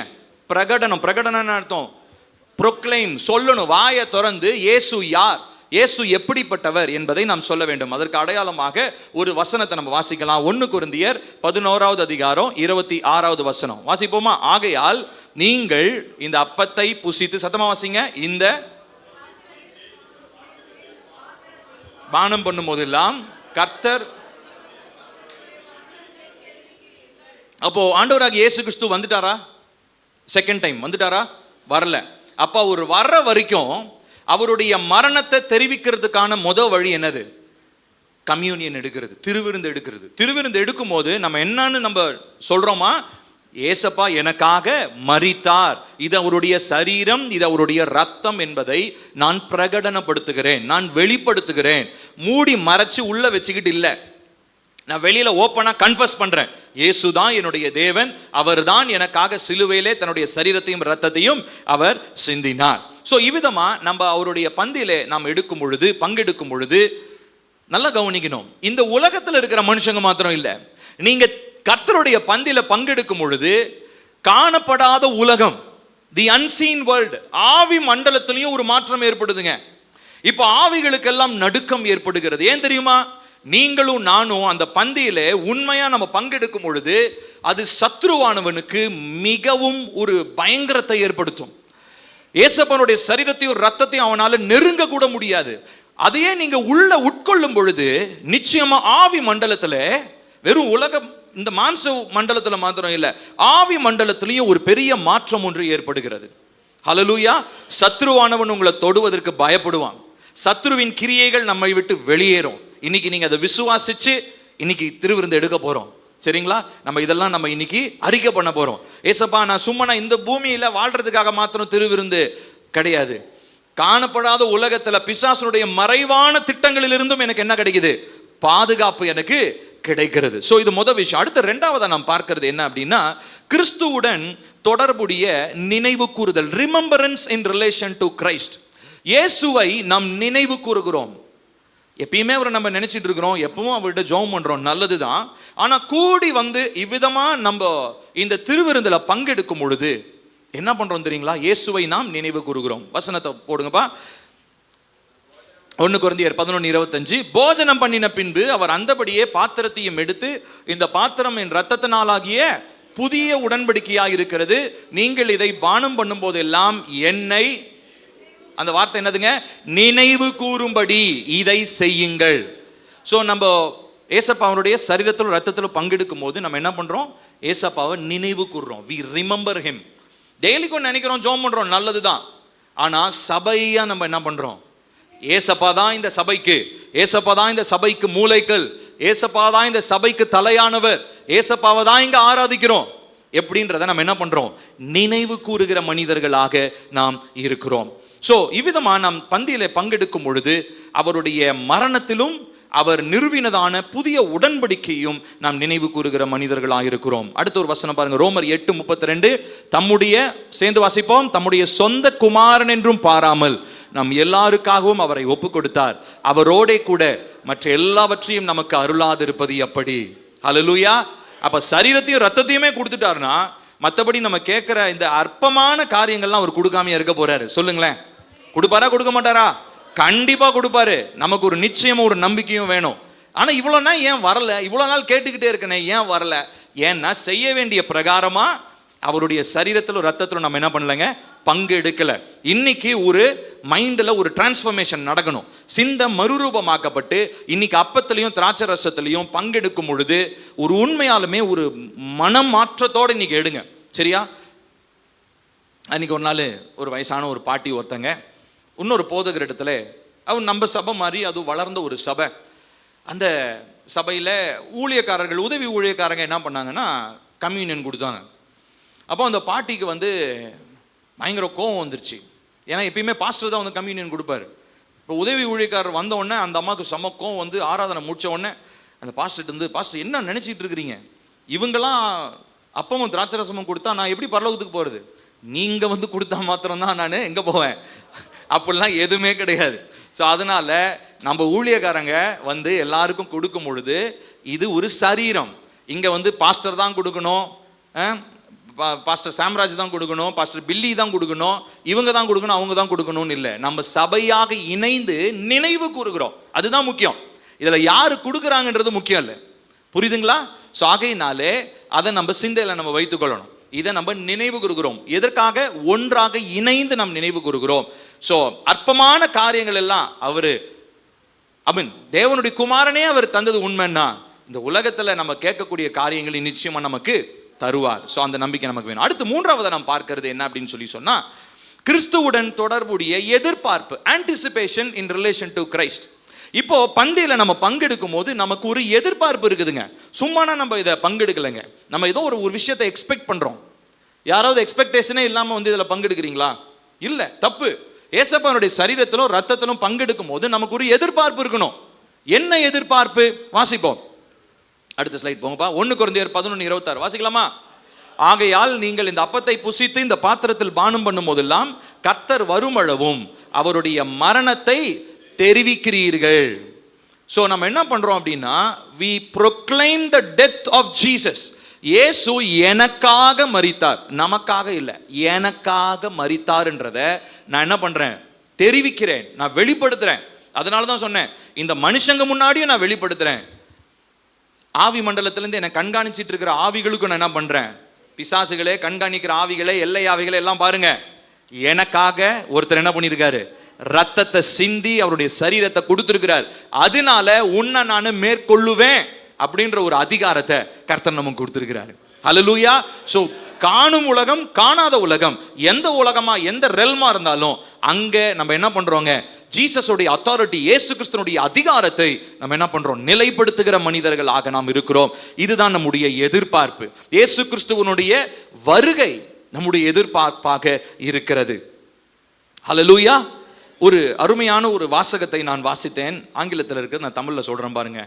There is no past but the cross and there is no future but the second coming of Jesus. ஒரு மனிதனுக்கு சிலுவையை அல்லாமல் வேற கடந்த காலம் கிடையாது. அதே போல ஒரு மனிதனுக்கு இயேசு கிறிஸ்துவனுடைய இரண்டாம் வருகையே அல்லாமல் வேறு ஒரு எதிர்காலம் கிடையாது. இப்ப நம்முடைய கடந்த காலம்னா நமக்கு ஒண்ணு தான். என்னது? நான் அதை பண்ணேன், இதை பண்ணேன், பாவியா இருந்தேன், அப்படி போனேன், இப்படி போனேன், என் குடும்பம், இதெல்லாம் நம்மளுடைய பாஸ்ட் கிடையாது. நம்முடைய கடந்த காலம் இயேசு கிறிஸ்துவனுடைய சிலுவை தான். நம்முடைய எதிர்காலம் என்ன தெரியுமா? இயேசு கிறிஸ்துவனுடைய இரண்டாம் வருகை. ஹல்லேலூயா. ஒரு அற்புதமான ஒரு, இதை படிச்சோன்னே எனக்கு எவ்வளோ அர்த்தமான ஒரு வார்த்தை பாருங்க, பார்த்தீங்களா? அப்போ இதுதான் நமக்கு ஏசப்பா தன்னுடைய சரீரத்தினாலும் இரத்தத்தினாலும் நமக்கு நிறைவேற்றி கொடுத்தார். நான்காவதாக நாம் பார்க்கிறோம் கிறிஸ்துவனுடைய சரீரத்துடன் தொடர்புடைய அங்கீகாரம், recognition in relation to Christ's body. இயேசு கிறிஸ்துவனுடைய சரீரத்தோட நமக்கு கிடைக்கிறதான அங்கீகாரம், ஒரு ரெக்கக்னிஷன் நமக்கு நடக்குதுங்க. அங்கீகாரம் பெற்றதுன்னு சொல்றோம் இல்லையா? அப்படின்னா என்ன அர்த்தம்? ஃபுல்ல ஒரு அத்தாரிட்டி அதுக்கு இருக்குப்பா, அதுக்கு ஒரு பவர் இருக்குப்பா அப்படின்றது தான். பாருங்க 1 கொரிந்தியர் 11:29 வாசிப்போமா? எண்ணத்தினாலெனில் அபாத்திரமாய், சத்தமா வாசிங்க, போஜனம் பண்ணுகிறவன் தனக்கு ஆக்கினை தீர்ப்பு வரும்படி போஜனம் பண்ணுகிறான். போதும். இப்ப கவனிச்சு பார்க்கணும், இது வெறுமனே அப்பம் அல்ல, இது இயேசுவின் சரீரம். நம்ம குடிக்கிறதான திராட்சை ரசம் வெறும் ஜூஸ் கிடையாது, அது இயேசுவின் ரத்தம். ஸோ அந்தனுடைய அடிப்படையில் இந்த வசனத்தை வாசிப்போம். அபாத்திரமாய் அப்படின்னா என்ன அர்த்தம்? இதுக்கு தகுதி இல்லாம இதுல பங்கெடுக்கும் போது கர்த்தருடைய சரீரம் இன்னதென்று நிதானித்து அறியாததினால், ஏதோ இஷ்டத்துக்கு எல்லாரும் எடுக்கிறாங்க, ஞானஸ்தானம் எடுத்தாச்சு நானும் திருவிருந்து எடுக்கிறேன் அப்படின்னு எடுக்கிறதுனால அவனுக்கு என்ன நடக்குதுங்களா? ஆக்கினை தீர்ப்பு வரும்படி போஜனம் பண்ணுகிறான். எத்தனை தடவை நம்ம அந்த மாதிரி எடுத்துருக்கிறோம்? எடுக்கலன்னா எல்லாம் கோச்சிப்பாங்க, எடுக்கலாம் ஏன்னு கேட்பாங்க. இந்த மாதிரிலாம் நானே நினைச்சிருக்கிறேன். தப்பு பண்ணியிருக்கிறோன்னு தெரியும், ஒப்புரவாகாம ஞாயிற்றுக்கிழமை காலையில் வந்து நின்றுக்கிட்டு இருப்போம். திருவிருந்து பாஸ் பண்ணும்போது பாஸ்டர் வந்து கொடுக்க பக்கத்தில் வந்துடுவார், உணர்த்தும், உள்ள ஆவியனோட உணர்த்துவார், நீ இதில் எடுக்காத, இந்த தப்பை நீ இன்னும் சரி செய்யலை, கன்ஃபஸ் பண்ணலன்னு உணர்த்தியும் நான் அதை கையில் வாங்கிட்டு உள்ள வாயில் போடுறேன் அப்படின்னா, அப்போ அதனால எனக்கு என்ன நடக்குதுங்களா? ஆக்கினை தீர்ப்பு, ஜட்ஜ்மெண்ட் எனக்கு வருதுங்களாம். ஏன்னா பரிசுத்தம் இல்லாமல் நான் என்ன பண்ண முடியாது. அஃப்கோர்ஸ் எல்லாமே பரிசுத்தமானதுக்கு அப்புறம் தான் நம்ம திருவிருந்து எடுக்கணுன்றது இல்லை. ஆனால் பாவம் இருந்தாலும் அறிக்கை செய்து ஒப்புரவான பின்பு தான் நம்ம என்ன பண்ணுறோங்க, அவருடைய சரீரத்திலும் இரத்தத்திலும் நம்ம பங்கெடுக்கிறோம். இதுதான் நம்முடைய அங்கீகாரம். இந்த அங்கீகாரம் தான் ரொம்ப முக்கியம். ஏசப்பானுடைய சரீரத்திலும் இரத்தத்திலும் பங்கெடுக்கும் போது நமக்கு என்ன அங்கீகாரம்? சிமிர்னா சபையில் சத்தியவாசக ஐயா எனக்கு ஞானஸ்தானம் கொடுத்தாருன்றது அங்கீகாரம் கிடையாது. சாம்ராஜ் ஐயா எனக்கு ஞானஸ்தானம் கொடுத்தாரு, பில்லி எனக்கு ஞானஸ்தானம் கொடு, இதெல்லாம் அங்கீகாரம் கிடையாதுங்க. நீங்க ஒரு எந்த சர்ச்சுக்கு வேணா போங்க, எப்பேற்பட்ட ஊழியக்காரங்கிட்ட வேணா நீங்க ஞானஸ்தானம் எடுத்துக்கோங்க. ஆனா அங்கீகாரம்ன்றது என்ன தெரியுமா? உணர்த்தப்பட்டவர்களாய் மனம் திரும்பி ஏசப்பானுடைய ரத்தத்திலும் சரீரத்திலும் நம்ம பங்கெடுக்கிறது தான். அந்த உணர்வுள்ள இருதயத்தோட பங்கெடுக்கிறோம் பார்த்தீங்களா, அதுதான் நமக்கு கிடைக்கிற அங்கீகாரம். ஹல்லேலூயா. அப்போ நம்ம வந்து இங்க போறோம், இந்த சர்ச்சுக்கு போறோம், இவரால போதிக்கப்படுறோம், இவர் தான் என் பாஸ்டர், இவர் தான் என் மென்டரு, இதனால நம்ம யாரும் பரலோகத்துக்கு போறது கிடையாது. நம்ம குற்றமற்றவர்களாக ஏசப்பாவுடைய சரீரத்திலும் ரத்தத்திலும் பங்கெடுத்து அவருடைய முழுமையை நம்மளுடைய வாழ்க்கையில நிறைவேற்றலனா நிச்சயமா நம்ம பரலோகத்துக்கு போக முடியாது. நம்ம எல்லாரும் கடைசி நேரத்தில் போய் அந்த கள்ளன் மாதிரி ஏசப்பா கிட்ட, ஏசப்பா பக்கத்துல இருந்து ஏசப்பா என்னையும் நினைவு கூறுன்ற மாதிரி கடைசி நிமிஷத்துல சொல்லிட்டு எஸ்கேப் ஆயிடலான்னு மாத்திரம் தயவு செஞ்சு நினைச்சிடாதீங்க. எங்கள் வீட்டு பக்கத்தில் எங்கள் தாத்தா, என்னுடைய சின்ன தாத்தா, அவர் வந்து பார்த்திங்கன்னா கிறிஸ்துவ குடும்பம் தான். ஆனால் அவர் மிலிட்ரியில் இருந்தனால நிறையா ஆல்கஹால்லாம் கன்சியூம் பண்ணுவார், நல்லா தண்ணி அடிப்பார். ஒரு நாள் பயங்கரமாக நான் ஒரு 8th ஸ்டாண்டர்ட் அந்த மாதிரி படிச்சுட்டு இருக்கிற காலம். அந்த டைமில் போய் நான் சொல்கிறேன், தாத்தா ஏன் தாத்தா இப்படிலாம் பண்ணுறீங்க, கொஞ்சம் அமைதலாக தான் இருங்களேன். அவங்க வீட்டில் இருக்கிற பிள்ளைங்கள்லாம் அடிச்சிட்டார். அப்போ சும்மா அவர் கேஷுவலாக பேசிகிட்டு இருக்கும்போது நான் இப்படி சொன்னேன், இப்படியாம் பண்ண நம்ம பரலோகத்துக்கே போக முடியாது தாத்தா அப்படின்னு. அப்போ என்கிட்ட அவர் சொன்னார், டேய் உனக்கெல்லாம் தெரியாது, பரலோகத்துக்கு நீ போவல்ல, அப்போ உன் காலை பிடிச்சி நான் பின்னாடியே வந்துடுவேன் அப்படின்னுவார். இப்போ என் காலை பிடிக்கிறதுக்கு அவர் இல்லை, செத்து போயிட்டாரு. இப்போ நிறைய பேர் இப்படிதான் நம்ம நினைச்சிட்டு இருக்கிறோம். இதுதான் ஏதோ அங்கீகாரம், கிறிஸ்துவ குடும்பத்தில் பிறக்கிறதோ யாரோ ஒருத்தங்களுடைய ஒரு ரெக்கமெண்டேஷனில் போயிடலாம், கிடையவே கிடையாது. கடைசி நிமிஷத்தில் யாராலையும் போக முடியாது. கர்த்தர் கொடுக்கிற கிருபையின் காலத்தை பயன்படுத்தி கொள்ள வேண்டும் என்று சொன்னால் நிச்சயமாக கைவிடப்பட்டு போவோம். இதெல்லாம் கிருபையின் காலம். இன்னைக்கு கர்த்தர் நம்மகிட்ட பேசினார் இல்லையா? பேசினாரா இல்லையா? ஆராதனை நேரத்தில் நம்மகிட்ட பேசினாரு, உணர்வு உள்ளவங்களா மாறும்படி சொன்னாரு, ஒரு சில காயங்களை சரி செஞ்சுக்கணும், ஒப்புரவாகணும்னு சொன்னாரு. இதெல்லாம் கிருபையின் காலத்துல நமக்கு வர்றதான கர்த்தருடைய வார்த்தை. இதை நம்ம சரி செய்யலைன்னா கிருபை இழந்துருவோம். கடைசி நிமிஷத்துல போய் கூப்பிட்டாலும் நமக்கு மறு உத்தரவு வரவே வராது. அப்போ இங்க நடக்கிற ஒரு காரியம், இயேசு கிறிஸ்துடைய சரீரத்திலும் ரத்தத்திலும் நம்ம பங்கெடுக்கும் பொழுது, அதுவும் ஒப்புரவாகி பங்கெடுக்கும் பொழுது அது ஒரு அங்கீகாரமாய் மாறுகிறது. வேகமாக வாசிப்போம். அடுத்து ஐந்தாவதாக, கிறிஸ்துவின் சரீரத்தோடு தொடர்புடைய பங்கேற்பு, participation in relation to Christ's body. இயேசு கிறிஸ்துவனுடைய சரீரத்தோட நமக்கு இருக்கிறதான ஒரு தொடர்பு, நான் பங்கெடுக்கிறேன். இது சும்மா ஒரு சர்ச்சு கிடையாது. அதாவது சர்ச்சில் வந்துங்க இன்னைக்கு பார்த்தீங்கன்னா இந்த பெரிய பெரிய மெயின்லைன் சர்ச்சஸ்னு சொல்லுவாங்க. அந்த சர்ச்சஸ்லாம் பார்த்தீங்கன்னா நீங்கள் அங்கத்தினராக இருக்கணும்னா உங்களுடைய பேர் என்ன இருக்கணும், உங்களுடைய புக்கில் ரெஜிஸ்டர் ஆகிருக்கணும். மாதம் மாதம் சந்தா கட்டணும். 2-3 மாதம் சந்தா கட்டணும்னா உங்களை புக்கை விட்டு தூக்கிடுவாங்க. அவங்களுடைய நினைப்பு சர்ச்சுக்கு வந்தால் தான் என்னமோ பெரிய இவங்க மாதிரி. ஆனால் நான் நினைப்பேன், அங்கே எங்கள் வீட்டு பக்கத்தில் ஒரு சபை ஒன்று இருக்கிறது, ஒரு ஆலயம் ஒன்று இருக்கிறது. அந்த ஆலயத்தில் இந்த மாதிரிலாம் பண்ணுவாங்க. அதே நேரத்தில் அங்கே எலெக்ஷன் நடக்கும். அங்கே அடித்து மண்டையெல்லாம் உடச்சிக்குவாங்க. எலெக்ஷனில் சண்டை போடுவாங்க. அந்த எலெக்ஷனில் சில நேரம் இதோட கொடுமை என்ன தெரியுங்களா, எலெக்ஷனில் அந்த முக்கியமான தலைவர்களை தேர்ந்தெடுப்பாங்க. அதில் ஓட்டு போடுறதுக்கு குல்லா போட்டுக்கிட்டு முஸ்லீம்லாம் வருவார், காசு கொடுத்து ஓட்டு வாங்குறது. இந்த கொடுமை எங்கே போய் சொல்கிறது?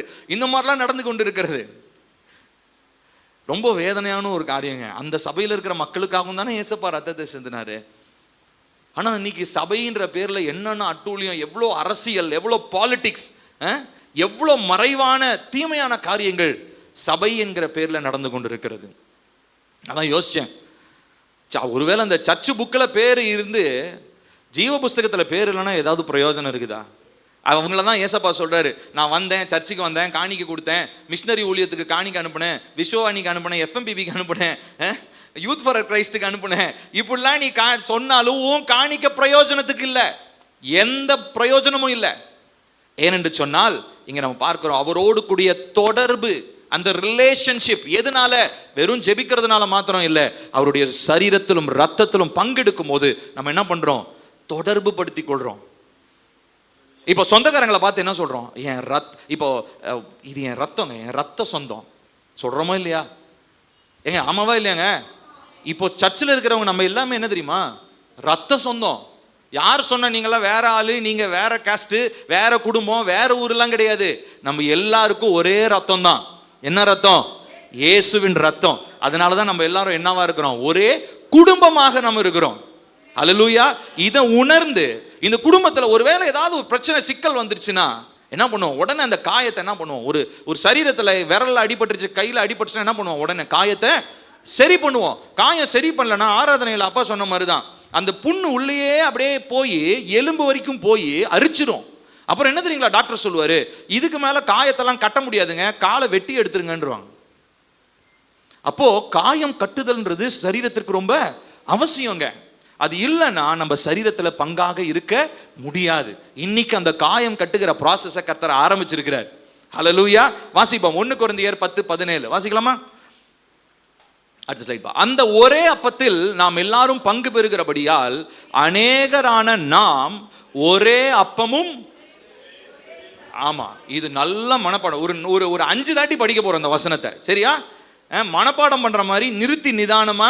சின்ன பிள்ளைங்க எல்லாரும் பார்க்குறீங்களா? சின்ன பிள்ளைங்க இதை மனப்பாடம் பண்ணும், சரியா? அடுத்த வாரம் உங்களுக்கு மனப்பாட வசனம் இந்த வசனம் தான், சரியா? வாசிப்போமா? அந்த ஒரே அப்பத்தில் நாம் எல்லாரும் பங்கு பெறுகிறபடியால் அநேகரான நாம் ஒரே அப்பமும் ஒரே சரீரமுமாய் இருக்கிறோம். இன்னொரு தாட்டி வாசிப்போம். அந்த ஒரே அப்பத்தில் நாம் எல்லாரும் பங்கு பெறுகிறபடியால் அநேகரான நாம் ஒரே அப்பமும் ஒரே சரீரமுமாய் இருக்கிறோம். இன்னொரு தடவை வாசிப்போம். அந்த ஒரே அப்பத்தில் நாம் எல்லாரும் பங்கு பெறுகிறபடியால் அநேகரான நாம் ஒரே அப்பமும் ஒரே சரீரமுமாய் இருக்கிறோம். இன்னொரு தட்டி படிங்க, சலிக்காம படிக்கணும். 1 கொரிந்தியர் 10:17 அந்த ஒரே அப்பத்தில் நாம் எல்லாரும் பங்கு பெறுகிறபடியால் அநேகரான நாம் ஒரே அப்பமும் ஒரே சரீரமுமாய் இருக்கிறோம். இன்னும் ஒரே ஒரு தாட்டி 1 கொரிந்தியர் 10:17 அந்த ஒரே அப்பத்தில் நாம் எல்லாரும் பங்கு பெறுகிறபடியால் அநேகரான நாம் ஒரே அப்பமும் ஒரே சரீரமுமாய் இருக்கிறோம். ஹல்லேலூயா. ஆமா, இதுதான். நீங்க யாருங்க? நீங்க எந்த குடும்பத்தை சேர்ந்தவங்க? இயேசுவின் குடும்பத்தை சேர்ந்தவங்க. நான் சத்தியவாசக ஐயா குடும்பம் இல்லை, சாம்ராஜ் ஐயா குடும்பம் கிடையாது. எங்க தாத்தா, எங்க அம்மாவுடைய தாத்தா பேர் சொல்லி அவரு குடும்பம் கிடையாது. நான் இயேசுவின் குடும்பத்தை சேர்ந்தவன். ஹல்லேலூயா. இதுதான் நான், இதுதான் என்னுடைய அடையாளம். ஏன்னா நான் ஒரே சரீரமா நம்ம இருக்கிறோம். ஹல்லேலூயா. இதுதான் அவருடைய சரீரத்தோடு நமக்கு கிடைக்கிறதான ஒரு பங்கு. We are partakers in his body. வாசிப்போம். யோவான் 6வது அதிகாரம் 53வது வசனத்திலிருந்து நாம் வாசிக்க போகிறோம். வேகமாக வாசிப்போம். அதற்கு இயேசு அவர்களை நோக்கி, நீங்கள் மனுஷகுமாரனுடைய மாம்சத்தை புசியாமலும் அவருடைய இரத்தத்தை பானம் பண்ணாமலும் இருந்தால் உங்களுக்குள்ளே ஜீவன் இல்லை என்று மெய்யாகவே மெய்யாகவே உங்களுக்கு சொல்லுகிறேன். என் மாம்சத்தை புசித்து என் இரத்தத்தை பானம் பண்ணுகிறவனுக்கு நித்திய ஜீவன் உண்டு. நான் அவனை கடைசி நாளில் எழுப்புவேன். என் மாம்சம் மெய்யான போஜனமாய் இருக்கிறது, என் இரத்தம் மெய்யான பானமாய் இருக்கிறது. என் மாம்சத்தை புசித்து என் இரத்தத்தை பானம் பண்ணுகிறவன் என்னிலே நிலைத்திருக்கிறான், நானும் அவனிலே நிலைத்திருக்கிறேன். ஜீவனுள்ள பிதா என்னை அனுப்பினது போலவும் நான் பிதாவினால் பிழைத்திருக்கிறது போலவும் என்னை புசிக்கிறவனும் என்னாலே பிழைப்பான். அடுத்ததா, வானத்திலிருந்து இறங்கின அப்பம் இதுவே. இது உங்கள் பிதாக்கள் புசித்த மன்னாவை போல் அல்ல, அவர்கள் மரித்தார்களே. இந்த அப்பத்தை புசிக்கிறவனோ என்றென்றைக்கும் பிழைப்பான். ஹல்லேலூயா. ஏசப்பா பாருங்க எவ்வளவு அழகான ஒரு விளக்கத்தை கொடுக்கிறார். இதுல நம்ம கண்டிப்பா பங்கெடுக்கணும்.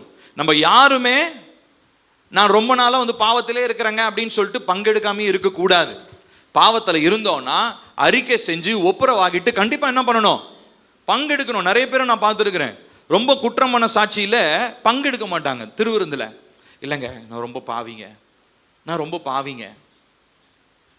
நான் கேள்விப்பட்டேன். நான் ரொம்ப வருடங்களுக்கு முன்பதாக மிஷினரி ஊழியத்திற்காக அண்ணனோடு சேர்ந்து நான் ஒரு ஒரு ஒரு இடத்துக்கு போயிருந்தோம்.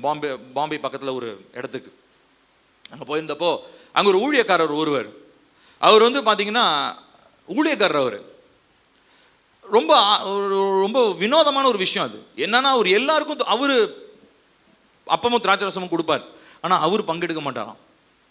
என்னங்க சொல்றீங்க, திரும்ப சொல்லுங்க அப்படின்னு. ஆமாப்பா, இந்த பாஸ்டருக்கு அவ்வளோ குற்றமா. அப்போ எப்படி மற்றவங்களுக்கு எந்த தைரியத்தில் அவர் கொடுக்குறாரு? இப்போ பாருங்க, எனக்கு அன்னையிலேருந்து மண்டை குழம்பிடுச்சு. எப்படி அது சாத்தியமாகும்? சரி, அப்படியே தப்பு ஏதாவது செஞ்சிருந்தாலும் மன்னிக்கிறதுக்கு அவர் தயவு உள்ளவராக இருக்கிறாரு. நமக்கு தான் என்ன தேவை? ஒரு மனசு வேணும். போய் அறிக்கை பண்ணி அந்த பாவத்தை விடுறதுக்கு ஒரு மனசு வேணும். அதை செஞ்சுட்டா கண்டிப்பாக நம்ம என்ன பண்ணலாம்? பங்கெடுக்கலாமே அப்படின்னா நான் பல ஆங்கிளில் யோசிச்சு பார்த்தேன். ஆனால் இப்போ அவர் என்ன ஆனாருன்னு தெரியல அந்த ஊழியக்காரரு. ஆனால் அப்படி ஒரு ஊழியக்காரரை பற்றி நான் கேள்விப்பட்டேன். எனக்கு ரொம்ப ஆச்சரியமாக இருந்தது. ஸோ இதெல்லாம் ஆண்டுடைய சமூகத்தில் போய் சாக்கு போக சொல்ல முடியாது. இந்த மாதிரி ஒருத்தர் இருந்தார், எங்கள் பாஸ்டர் இப்படி இருந்தார் அப்படின்லாம் அவங்க விசுவாசி சொன்னால் பாஸ்டருக்கும் நியாய தீர்ப்பு, விசுவாசிக்கும் சேர்த்து நியாய தீர்ப்பு. ஆண்டவர்கிட்ட போய் எக்ஸ்கியூஸ்லாம் கிடையாது. ஸோ நமக்கு தேவை என்ன அப்படின்னு சொல்லி சொன்னால், ஏசப்பா அந்த இடத்துல சொல்கிறாரு, என்னுடைய சரீரத்தை புசிக்கிறவனுக்கு. ஏன்னா இந்த டீச்சிங்க்கு அப்புறம் தான் நிறைய சீஷர்கள் அவரை விட்டு என்ன பண்ணிட்டாங்களாம்? போயிட்டாங்களாம். இவன் எப்படி இவனுடைய சரீரத்தை நமக்கு சாப்பிட கொடுப்பான்? இவனுடைய பாடியை பிச்சா நம்ம தின்றது, ஃப்ளஷை பிச்சு எப்படியா திங்கிறது? இந்த கேள்வியை கேட்டு நிறைய பேர் இடரல் அடைஞ்சு போயிட்டாங்களாம். ஆனால் அதுக்கப்புறம் தான் பேதுரு சீஷர்களை பார்த்து கேட்குற, நீங்களும் போக மனசா இருக்கிறீங்களாப்பான உடனே பேதுரு சொல்கிறாரு, நாங்கள் யாரிடம் செல்வோம் தேவனே? அப்புறம் என்னது? ஜீவ வார்த்தை உம்மிடம் அல்லவா இருக்கிறது அப்படின்னு சொல்லி அவர் சொல்கிறாரு. பாருங்க எவ்வளோ அழகான ஒரு வார்த்தை. அவர் உண்மையாலுமே நிறைய நேரம் துருன்னு பேதுரு இருந்தாலும் நிறைய டிவைன் ரெவலேஷன்ஸ்லாம் அவருக்கு இருந்திருக்கிறது பேதுருக்கு. சரி, இப்போ கவனிப்போம். இப்போ பாருங்க 58ஆம் வசனத்தில் வாசிச்சோம், வானத்திலிருந்து அப்பம் இதுவே. இது உங்கள் பிதாக்கள் புசித்த மன்னாவை போலல்ல, அவர்கள் மரித்தார்கள். இந்த அப்பத்தை புசிக்கிறவனோ என்றென்றைக்கும் பிழைப்பான். நமக்கு நித்திய ஜீவனுக்கு ஏதுவானவர்களாய் தகுதியானவர்களாய் நாம் மாற்றப்படுகிறோம். ஹல்லேலூயா. இந்த சர்ச்சுக்கு வர்றவங்க ஒருத்தருமே பரலோகத்தை இழந்து போயிடக்கூடாதுங்க. அதுதான் நம்மளுடைய வாஞ்சையே. சர்ச்சுக்கு வந்தாருங்க, ஆனால் கடைசி நேரத்தில் ஏதோ ஆனனால பாவம் இப்போ நரகத்தில் இருக்கிறாங்கன்னு மேலேருந்து வேடிக்கை பார்க்குற ரேஞ்சுக்கு நம்ம யாரும் போயிடக்கூடாது. என்னையும் சேர்த்து தான் சொல்கிறேன். எனக்கெல்லாம் போதகம் பண்ணியே பில்லி, உன்னுடைய ஆத்துமாவை நீ காத்துக்கொள்ளாமல் போயிட்டேன்னு நீங்கள் மேலேருந்து என்னைய பார்த்து சிரிப்பீங்க. ஆகையினாலே நம்ம ஒவ்வொருவருடைய ஆத்துமாவை குறித்து மிகுந்த உத்தரவாதத்தோட தேவனிடத்தில் ஒப்புரவாகி காயங்களை சரி செய்து பாவங்களை அறிக்கை செய்து அவருடைய சரீரத்திலும் இரத்தத்திலும் நாம் பங்கெடுக்க வேண்டும். இன்னும் 2 காரியங்களை சொல்லி முடிக்க விரும்புகிறேன். 6வதாக, கிறிஸ்துவனுடைய சரீரத்துடன் தொடர்புடைய பகிர்தல். Sharing in relation to Christ's body. கிறிஸ்துவனுடைய சரீரத்துடன் தொடர்புடைய பகிர்தல். ரொம்ப முக்கியமானது. 1 கொரிந்தியர் 10வது அதிகாரம் 16வது வசனம் சேர்ந்து வாசிப்போம். நாம் ஆசீர்வதிக்கிற ஆசீர்வாதத்தின் நாம் பிட்கிற அப்பம் கிறிஸ்துவனுடைய சரீரத்தின் ஐக்கியமாய் இருக்கிறது அல்லவா. திரும்ப வாசிப்போமா. நாம் ஆசீர்வதிக்கிற ஆசீர்வாதத்தின் பாத்திரம் கிறிஸ்துவனுடைய இரத்தத்தின் ஐக்கியமாய் இருக்கிறது அல்லவா. நாம் பிட்கிற அப்பம் கிறிஸ்துவின் சரீரத்தின் ஐக்கியமாய் இருக்கிறது அல்லவா. இப்ப நம்ம என்ன பண்ணிருக்கிறோம், சரீரத்திலும் ரத்தத்திலும் பங்கெடுக்கும் பொழுது we are coming in union with Christ. கிறிஸ்துவோடு நம்ம என்ன ஆயிடுறோம், ஒன்றாய் ஐக்கியப்படுகிறோம். இப்ப நம்ம சர்ச் கேதரிங்க கூட என்னன்னு சொல்றோம், சபை கூடி வருதல், ஐக்கியம்னு சொல்லுவோம் இல்லைங்களா, ஃபெல்லோஷிப். அப்படின்னா என்ன அர்த்தம், ஒருத்தரோடு ஒருத்தர் இணைந்து கொள்வது, பங்கெடுப்பது. எனக்கு ஒண்ணுனா அது அவரையும் பாதிக்கும், அவருக்கு ஒண்ணுனா அது என்னையும் பாதிக்கும். இதுதான் ஐக்கியம். இப்படிப்பட்ட ஐக்கியம் இயேசு கிறிஸ்துவின் சரீரத்தின் மூலமா இரத்தத்தின் மூலமாய் நமக்கு உண்டாகிறது. அப்போ நம்ம எல்லாரும் இங்க வயசு வரம்பு இல்லாம ஒரு குறிப்பிட்ட ஏஜுக்கு அப்புறம் நம்ம ஞானஸ்தானம் கொடுத்ததுக்கு அப்புறம் எல்லாரும் நம்ம என்ன பண்றோம், சின்னவங்க, வாலிப பிள்ளைங்க, பெரியவங்க எல்லாருமே பங்கெடுக்கிறோம். கரெக்டு தானே? ஆமா தானே? அப்போ இதுல நம்ம பங்கெடுக்கும் போது நம்ம என்ன தெரிவிக்கிறோம் தெரியுமா, நமக்குள்ள ஒரு ஐக்கியம் இருக்கிறது, நம்முடைய ஐக்கியம் கிறிஸ்துவுக்குள் இருக்கிறது. ஹல்லேலூயா. கடைசியாக ஒரு காரியத்தை சொல்லி முடிக்க விரும்புகிறேன். 7வதாக நாம் பார்ப்போம், உலகத்துடன் தொடர்புடைய பிரிப்பு. ரொம்ப முக்கியமானது இதுதான். பாட்டு கூட இன்னைக்கு பாடணும், உலக போக்கில் நடப்பதில்லை, ஒத்த வேஷம் தரிப்பதில்லை. அப்ப அவருடைய சரீரத்திலும் ரத்தத்திலும் பங்கெடுக்கும் பொழுது நான் உலகத்திலிருந்து பிரித்தெடுக்கப்பட்டிருக்கிறேன். I am set apart for Christ.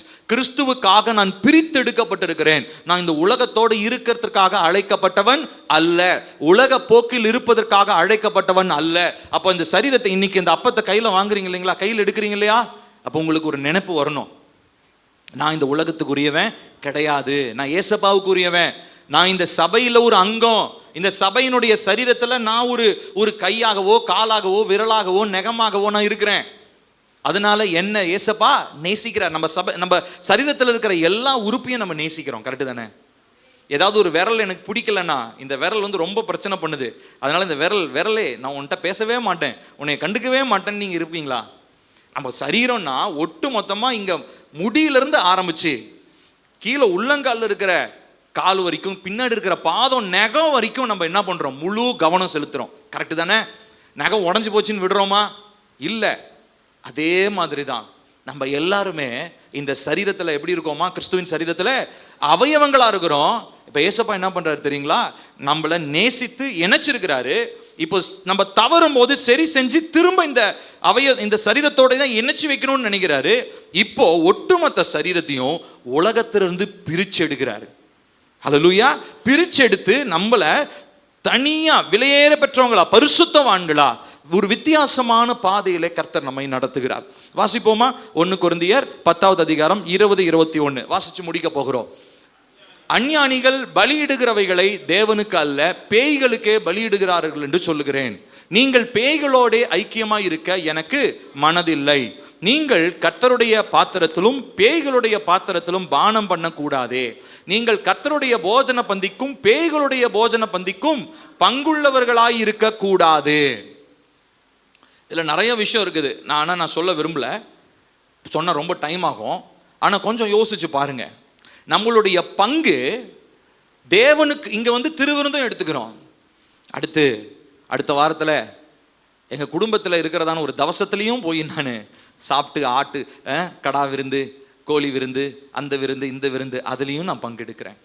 இதை தான் பவுல் சொல்றாரு, இப்படி செய்யாதப்பா, இதை செய்யாத. கிறிஸ்துவனுடைய சரீரத்தில் பங்கெடுத்தினா வேற எங்கேயும் போய் பேய்களோடு விக்கிரக தொடர்பான எந்த காரியத்திலும் என்ன பண்ணாத, சாப்பிடாதீங்க. நான் திரும்ப சொல்றேன், இது நம்ம சபைக்கு நம்ம ரொம்ப ஸ்ட்ரிக்டா நம்ம அதை ஃபாலோ பண்ணணும். இப்போ நிறைய இடங்களுக்கு நீங்க போறீங்க, சாப்பிடலன்னா அவங்க கோச்சிக்குவாங்க அப்படின்றதெல்லாம் அது வேறங்க, சரிங்களா? அவங்க கோச்சிக்கிட்டாலும் பரவாயில்ல. விக்கிரகக்கு படைக்கப்பட்டவைகள் பேய்களுடைய பந்தி அப்படின்னு நமக்கு தெரிஞ்சா, அங்க விக்கிரக ஆளுகை இருக்குதுன்னு தெரிஞ்சா கண்டிப்பா அங்க என்ன பண்ணக்கூடாது, சாப்பிடக்கூடாது. அவங்க சொந்தக்காரங்களா இருந்தாலும் சரி, அவங்க கோச்சிக்கிட்டாலும் சரி, நாம் அங்கிருந்து பிரித்தெடுக்கப்பட்டவர்கள், அங்கிருந்து நாம் தேவனுக்குரியவங்களா இருக்கும்படி அவர் சரீரத்தையும் ரத்தத்தையும் சிந்தி நம்மள விலை கொடுத்து வாங்கியிருக்கிறாரு. ஆனா நம்ம இன்னும் என்ன பண்றோம் தெரியுமா? அப்படி நம்ம செய்யும் போது என்ன தெரியுங்களா அர்த்தம்? நான் விபச்சாரம் பண்றேன்னு அர்த்தம். It is like committing adultery. அவருக்கு நியமிக்கப்பட்ட மனவாட்டியா இருந்துகிட்டு வேற ஒருத்தனுக்கு கூட நான் போனேன்னா அது எவ்வளவு பெரிய துரோகம். இந்த விஷயத்தை கொஞ்சம் மனசுல வச்சுக்கோங்க. இதை வச்சுட்டீங்கன்னா ஏசப்பாக்கு ஒரு நாளும் நம்ம துரோகம் செய்யவே மாட்டோம். நம்ம இப்போ சாப்பிட்றனால நம்ம சர்ச்சுக்கு ஒரு நஷ்டமும் வரப்போறது இல்லை. சரியா?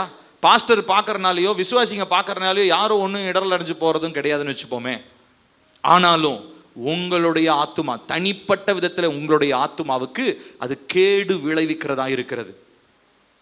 அதனாலதான் இங்க பவுல் ரொம்ப தெளிவா சொல்றாரு, நீங்கள் கர்த்தருடைய பாத்திரத்திலும் பேய்களுடைய பாத்திரத்திலையும் இங்கேயும் குடிச்சுக்கிட்டு அங்கேயும் போய் ஜூஸ் குடிக்கிறேன்னா அது நியாயமே இல்லப்பா.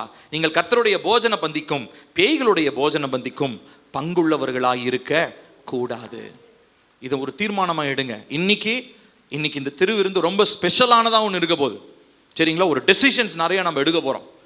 இந்த டெசிஷன்ல இன்னையிலிருந்து தீர்மானங்கள்ல கடைபிடிக்க ஏசப்பா நமக்கு உதவி செய்வார், கிருபையை தருவார். எத்தனை பேர் விசுவாசிக்கிறீங்க?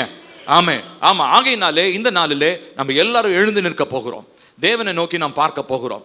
நம்ம ஜெபிக்க போகிறோம். இதனால ஒரு தீர்மானம் எடுக்க போகிறோம். இன்னைக்கு சும்மா இங்க நம்ம பந்தியை நீங்க கொண்டு வந்து வச்சு ஊழியக்காரங்க ஷேர் பண்ணும்போது பகிர்ந்து கொடுக்கும் போது அது சும்மா எடுத்து அப்படியே குடிச்சிட்டு சோத்திரம் பண்ணிட்டு போறதுக்காக இன்னைக்கு நம்ம வரல. ஒரு உண்மையான ஒரு மாறுதல், உண்மையான ஒரு மறுரூபமாகுதல் ஆவி ஆத்துமா சரீரத்திலே இந்த நாட்களிலே நடைபெற வேண்டும்.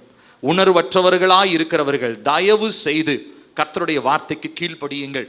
உணர்வுள்ள இருதயமாய் மாறும்படி ஒப்பு கொடுங்கள். கர்த்தருடைய ஆவியானவர் நம்மோடு தான் பேசுறார். நம்முடைய சரீரத்தினுடைய காயங்களை நம்ம எவ்வளோ கவனமா கவனிக்கிறோம், ஆனா ஆவியிலையும் ஆத்துமாவிலும் இருக்கிற காரியங்களை நம்ம கவனிக்கிறதே இல்லை. அதை கர்த்தர் எதிர்பார்க்கிறார். அதுல சுகத்தை ஏற்படுத்தும்படி தான் அவருடைய சரீரமும் ரத்தமும் நமக்கு போதுமானதா இருக்கிறது. ஆகையினால் இந்த நாளிலே இந்த திருவிருந்து ஒரு விசேஷமானதாய் நம்ம எல்லாருக்கும் ஒரு மாறுதலை ஏற்படுத்தத்தக்கதாய் இருக்க போகிறது. ஆகையினாலே நம்ம எல்லாரும் கண்களை மூடுவோம். எல்லாரும் சிறு பிள்ளைகள், வாலிப பிள்ளைங்க எல்லாரும் கண்களை மூடுங்க. தேவனை நோக்கி நாம் பார்க்க போகிறோம். ஒரு வசனத்தை நான் வாசிக்கிறேன், அதை கேளுங்கள். உபாகமம் 7:26 விதமாய் சொல்லுகிறது, அவைகளை போல நீ சாபத்துக்குள்ளாகாதபடிக்கு அருவருப்பானதை உன் வீட்டிலே கொண்டு போகாயாக, அதை சீ என்று வெறுத்து முற்றிலும் அருவருக்க கடவாய், அது சாபத்திற்குள்ளானது. இந்த உலகத்திற்குரிய காரியங்கள் எல்லாமே சாபமான காரியமாக பார்க்கப்படுகிறது. அது அருவருக்கத்தக்கது, தேவனுக்கு பிரியமில்லாததாக அது இருக்கிறது. அதிலே நாம் பங்கெடுப்பதற்காக கர்த்தர் நம்மை அழைக்கவில்லை. இந்த நாளிலே இயேசு கிறிஸ்துவினுடைய சரீரத்திலும் இரத்தத்திலும் நாம் பங்கெடுக்கும் பொழுது மிகுந்த ஜாக்கிரதை உள்ளவர்களாய் நாம் இருக்க வேண்டும், மிகுந்த கவனம் உள்ளவர்களாய் இருக்க வேண்டும். கர்த்தருடைய ஆவியானவர் நம்மோடு கூட இந்த நாளிலே பேசியிருக்கிறார். நம்மை அநேக காரியங்கள் இந்த நாளில் நாம் பார்த்திருக்கிறோம். எப்படி முதலாவது நாம் பார்த்தோம், எப்படி மெல்கிசேதேக்கினுடைய முறைமையின்படி எப்படி அந்த காரியம் நிழலாட்டமாய் பார்க்கப்பட்டது. அடுத்ததாக பார்த்தோம் இயேசு கிறிஸ்து எப்படி நிழலாட்டத்தை நிஜமாய் மாற்றினார் என்பதை நாம் பார்த்தோம். அடுத்ததாக கர்த்தருடைய பந்தியிலே நடக்கிற முக்கியமான அம்சங்களை நாம் பார்த்தோம். முதலாவதாக கிறிஸ்துவை நாம் பிரகடனப்படுத்துகிறோம். இரண்டாவதாய் கிறிஸ்துவை நாம் நினைவு கூறுகிறோம். மூன்றாவதாக கிறிஸ்துவனுடைய எதிர்பார்ப்பு நம்மிடத்தில் இருக்கிறது. நான்காவதாக கிறிஸ்துவனுடைய அங்கீகாரம் நமக்கு உண்டாகிறது. ஐந்தாவதாக கிறிஸ்துவோடு நாம் பங்கேற்கிறவர்களாக இருக்கிறோம். ஆறாவதாக கிறிஸ்துவனுடைய சரீரத்துடன் பகிர்கிறவர்களாய் நாம் இருக்கிறோம். ஏழாவதாக கிறிஸ்துவனுடைய சரீரத்தின் நிமித்தமாய் உலகத்திலிருந்து பிரித்தெடுக்கப்பட்டவர்களாய் நாம் இருக்கிறோம். இந்த 7 காரியம், இது எல்லாவற்றையும் மனப்பாடம் பண்றது கஷ்டமா இருக்கும். மேபி நான் உங்களுக்கு வாட்ஸ்அப்ல நான் உங்களுக்கு அனுப்புறேன் இந்த பாயிண்ட்ஸ்லாம். ஆனா இதெல்லாவற்றையும் நீங்க கேட்டிருக்கிறீங்க. இந்த என்னென்ன பாயிண்ட்ஸ்லாம் உங்களுக்கு ஞாபகம் வருதோ அதெல்லாம் இப்போ ஒரு தீர்மானமா எடுக்க போறோம். நம்ம கொஞ்ச நேரம் ஒரு டெடிகேட் பண்ணி தியாகமா தேவ சமூகத்துல ஒப்புரவாக்கி, ஒருவேளை ஏதாவது காரியங்களை கர்த்தர் அறிக்கை பண்ண சொன்னார்னா அதை அறிக்கை பண்ணுங்க, உணர்த்தினார்னா அதை நீங்க செய்யுங்க. இப்ப நம்ம கேட்க போறோம் தேவனுடைய சமூகத்துல, கர்த்தாவே இந்த நாளில் உங்க சரீரத்திலும் ரத்தத்திலும் நான் பல முறை நான் ரட்சிக்கப்பட்ட நாள், ஞானஸ்நானம் எடுத்த நாள்ல இருந்து மாசம் நம்ம இதுல பங்கெடுக்கிறோம். ஆனா என்ன மாற்றத்தை பார்த்திருக்கிறோம், என்ன மாற்றம் நமக்குள் உண்டாயிருக்கிறது, ஒருவேளை நமக்குள்ள ஏதாவது ஒரு மாறுதல் உண்டாயிருக்குதான்னு கொஞ்சம் நினைச்சு கொஞ்சம் ஆராய்ந்து பார்த்தா ரொம்ப ரொம்ப சொற்பமானது. இந்த அற்பமும் சொற்பமுமான காரியத்துக்காக ஏசப்பா இவ்வளோ கஷ்டப்பட்டு பாடுபட்டு அவருடைய சரீரத்தையும் ரத்தத்தையும் நமக்கு கொடுக்கலங்க. அவர் கொடுத்த அந்த சரீரமும் ரத்தமும் ரொம்ப ரொம்ப விலையேற பெற்றதுங்க. அதை நம்ம அசால்ட்டா நம்ம நினைச்சிடக்கூடாது. அது சாதாரணமான ஒரு காரியம் அல்ல. நம்மளுடைய இந்த சபையில நம்ம சரீரத்தினுடைய அங்கங்களா இருக்கிறோம் இல்லையா, நம்ம எல்லாருக்குள்ளேயும் இந்த ஒரு மனம் நமக்கு வேணுங்க. ஏசப்பாவுடைய சரீரத்தை நம்ம சும்மா சாதாரணமான ஒரு காரியமாக நம்ம பங்கெடுக்க கூடாது. சாதாரணமான ஒரு காரியமாக நாம் பங்கெடுக்க கூடாது. கர்த்தருடைய பந்தியில நம்ம பங்கெடுக்கிறோம். கர்த்தருடைய பந்தியில பங்கெடுக்கும் பொழுது ரொம்ப ரொம்ப ஜாக்கிரதை உள்ளவங்களா நம்ம பங்கெடுக்கணும்.